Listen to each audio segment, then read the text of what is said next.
Baik, di sini saya akan menjelaskan salah satu materi etika komunikasi Gen Z dalam bermedia sosial. Yang pertama, memahami lawan bicara, perkataan yang akan kita ketik ataupun kita kirimkan ke sosial media. Jadi, yang kedua itu kita harus memahami lawan bicara kita dan mengetik. Jadi, yang ketiga ada kata terima kasih terhadap lawan bicara kita. Yang pertama, menjaga perasaan lawan bicara kita itu sangatlah penting. Karena kok kita sedikit aja salah bicara kalau egonya apa tuh namanya besar, cepat tersinggung, bisa aja emosi kan. Jadi untuk sebelum kita berbicara atau mengetik sesuatu, baik itu di WA, Instagram, sosial media lainnya lah.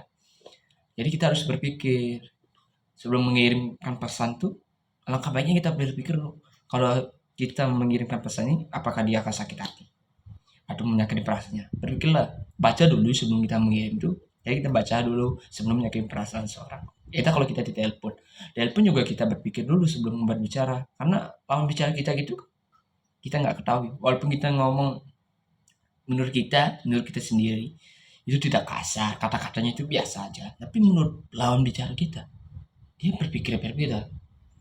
Wih, apa-apa nih orang, kok kasar banget ngomong. Bisa jadi dia sakit hati jadi perasaan. Kalau kita gitu sama klien ketika kita bekerja atau kita cari pekerjaan, ngomongnya gitu, bisa aja kita nggak diterima. Jadi sebelum kita berbicara atau mengetik sesuatu, alangkah baiknya kita berpikirlah, baca dulu. Sering itu terjadi di sosial media. Masih teman-teman semuanya sering mengalami ini gitu. Kalau mengucapkan kata terima kasih cukup jadi itu udah bagus banget. Dengan kata-kata senyum gitu, pasti lawan bicara kita menerima apa yang hasil kita bicarakan. Halo guys, di sini kita lanjut lagi ya dengan materi selanjutnya yaitu fenomena masyarakat dalam jeratan peminjaman online. Perlu kalian ketahui peminjaman online di Indonesia ini sangat besar. Karena apa yang bisa sangat besar? Karena peminjaman online tersebut sangat mudah didapatkan, menurut saya sangat mudah. Kenapa bisa mudah saya bilang? Peminjaman online tuh sekarang kan sudah ada sosial media. Lewat internet atau sosial media pun bisa kok menyumbang berapa, mau udah uang berapa, 10 juta bisa, karena sekarang sudah zamannya era digital. Jadi apa-apa itu semuanya sudah digital ya. Jadi sangat gampang untuk peminjaman online. Mau uang berapa bisa aja gitu.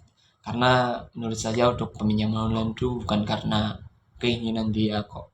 Karena masyarakat juga mungkin sudah bingung, sudah terdesak untuk meminjam di sana kemari tidak dikasih oleh masyarakat atau tetangga pun tidak mengasih, terpaksa dia lewat aplikasi untuk peminjaman online. Karena dari sana dia bisa menghasilkan uang dengan cepat. Karena kalau kita lewat sosial media mungkin 1 jam atau nggak sampai 1 bulan itu sudah bisa cari uang.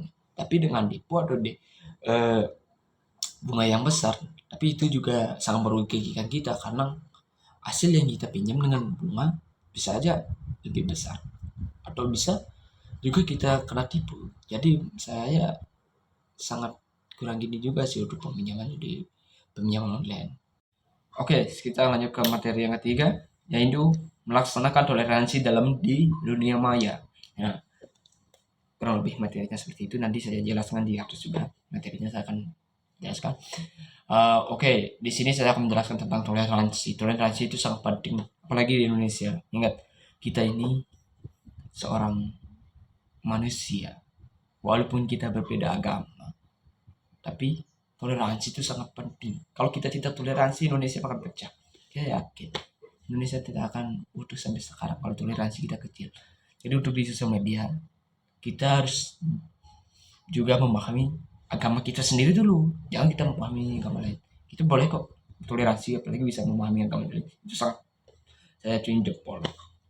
Jadi kita toleransi itu sangat penting dalam beragama.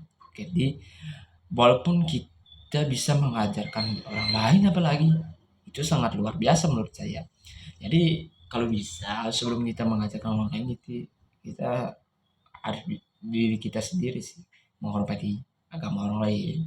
Misalnya ada sembahyang ataupun acara apapun, kita harus menghormati. Kita tidak boleh menjelekkan agama lain karena setiap orang sudah mempunyai jalannya masing-masing dan berbeda berbeda keyakinan, tapi tetap kita satu negara, tidak boleh bermusuhan tentang agama, adat atau istiadat. Jadi kita sebagai masyarakat Indonesia harus rukun, toleransi itu sangat penting. Guguhlah toleransi karena toleransi itu sangat penting di Indonesia.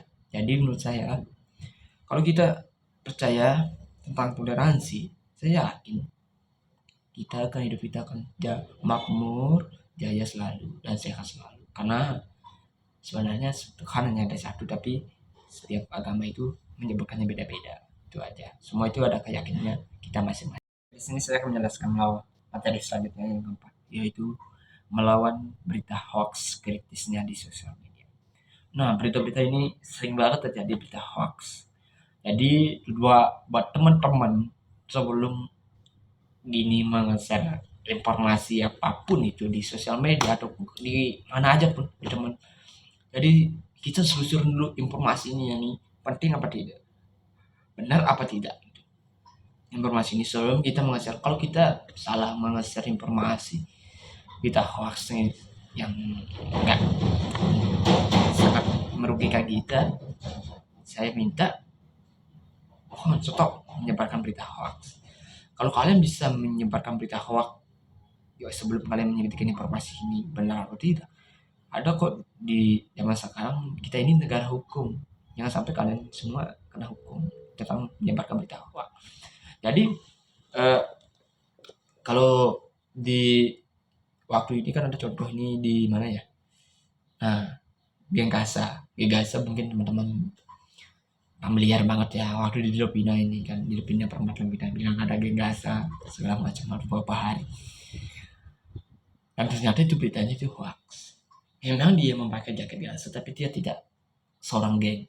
Dia hanya memakai hoodie aja, pakai jaket aja, pakai jaket Gengkasa aja. Karena menurut saya Gengkasa itu sudah bubar. Ya, dia udah dibubarkan. Nggak mungkin lagi ke Singaraja. Jadi sebelum kalian mengasih informasi itu, cari tahu lah. Jangan sampai kalian merugikan diri kalian sendiri dengan menyebarkan berita hoax. Kalau kalian sering menyebarkan berita hoax, bisa aja kalian masuk penjara. Walaupun kalian hanya ikut-ikut aja, tapi kan bisa juga kena tindakan pidana. Jadi stoplah menyebarkan berita hoax. Sebelum kalian menyebarkan sesuatu atau apapun itu, ingat, carilah informasi dulu, selusuri benar atau tidak, karena berita hoax sangat dibenci oleh masyarakat. Oke, sebelum kalian masuk penjara atau kita ini negara hukum.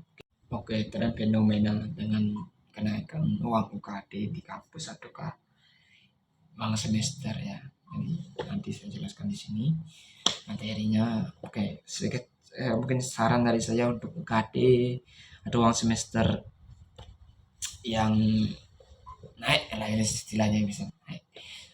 Oke, karena menurut saya kalau UKT itu naik atau uang semester naik itu karena dari pihak lembaga juga, kita kader sebagai mahasiswa hanya bisa mengikuti. Mungkin karena kualitas kampus ataupun ada pembangunan, bisa aja kampus ini naik dengan dosen yang berbagai macam, ataukah bisa juga dengan menjadi seorang kampus yang ternama seperti kampus unggul lah. Semakin menurut saya, kalau kampus, menurut saya ya, mohon maaf kalau salah, kampus itu kalau semakin unggul bisa aja UKT-nya bisa naik. Apalagi universitas yang lain yang ada di Indonesia ya, saya nggak nyebutkan kampus yang di mana, yang penting universitas, UKT-nya kan lumayan juga ya, juga naik banget, bisa hampir 4 juta gitu misalnya, kan bisa lebih kalau di universitas yang sudah ternama, sudah terkenal. Jadi mungkin itu aja pendapat dari saya. Baik, karena materi sudah habis, saya tutup dengan Pram Santi. Om Santi, Santi, Santi.